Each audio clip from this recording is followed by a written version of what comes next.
everybody. So obviously we decided to go ahead and do the video lecture, and hopefully you've done your reading and you read the chapter in Essentials on assessments.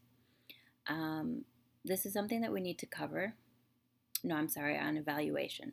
So now we're getting into assessments because this is something that we need to cover.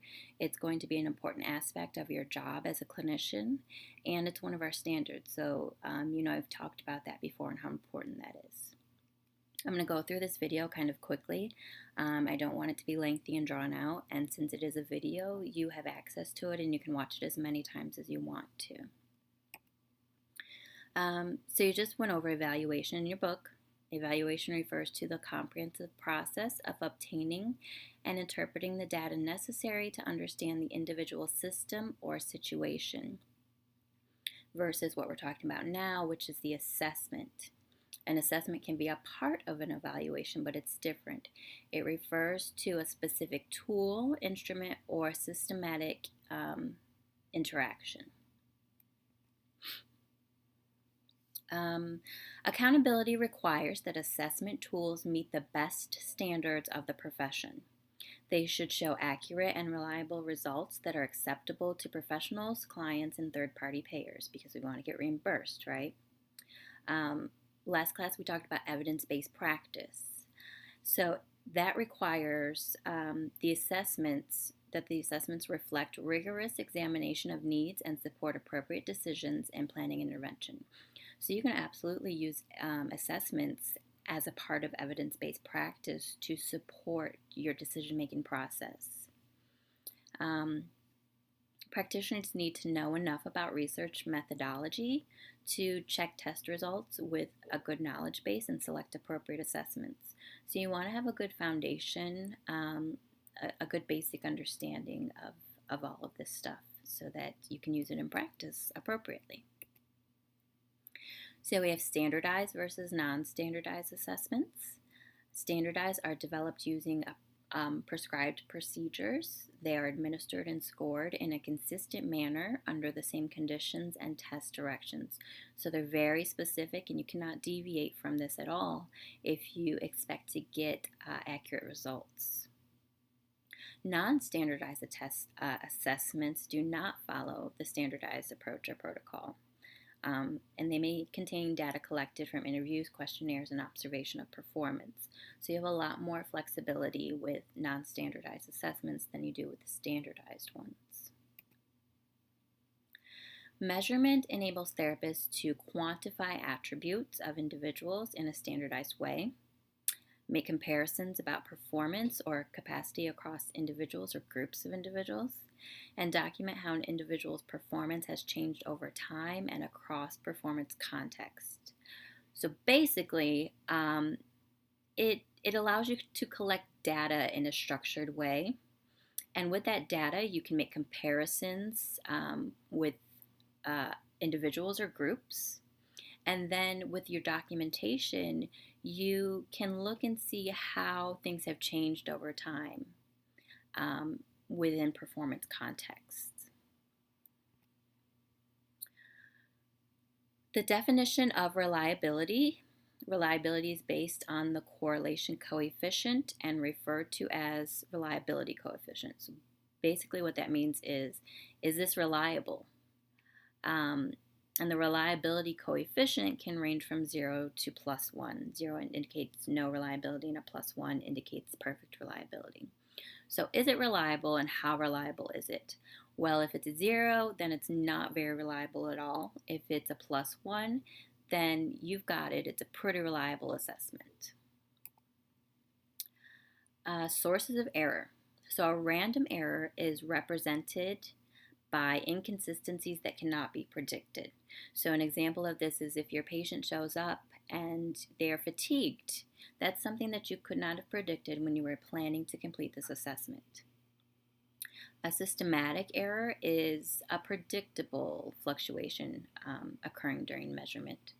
So something like if you purchase an evaluation kit you're using a standardized assessment, let's say, and there's pieces and components to it, and something in it is broken or a page is missing, then you're going to have an error, and that is a systematic error. There's a few types of reliability. There's test-retest reliability, which is a measure of the consistency of an assessment given to the same clients over time. So if I give you a test today and I give you a test in 7 days and you get a 76 the first time and a 78 the second time, that's test-retest reliability. You pretty much got the same score.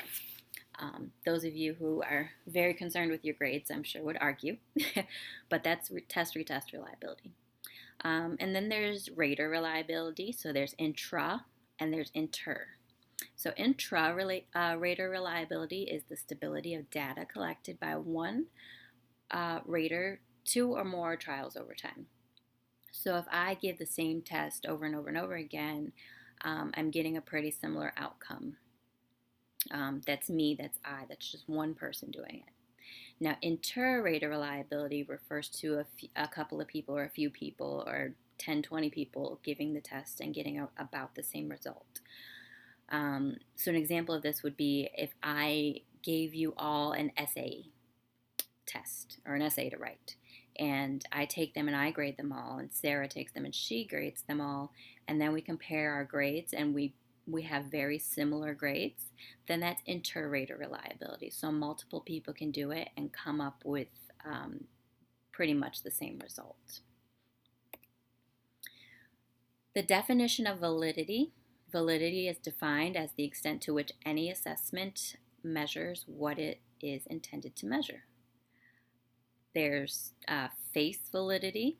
So is the measure testing what it's supposed to measure? Are there other items plausible? Does it make sense? And then there's content validity. So does the measurement reflect a specific domain of content? What's the domain of content? That's validity.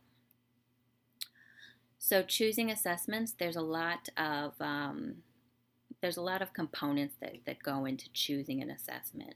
What is the purpose? What are you trying to get out of it? What's the structure, the format of the assessment? Is it doable? What's the level of measurement? So if you think about the FIM levels that I gave you in medical specialties, that's an ordinal level of measurement. And then, like we just talked about, the reliability and validity.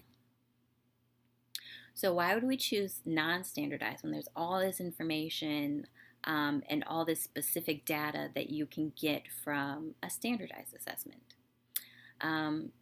Well, it's easy to administer. You don't need a whole lot of training. You're going to find that there's fewer standardized options for you to use. It's very inexpensive, highly portable. They take little time. They're often performed in context, so in the school, in the home, in rehab.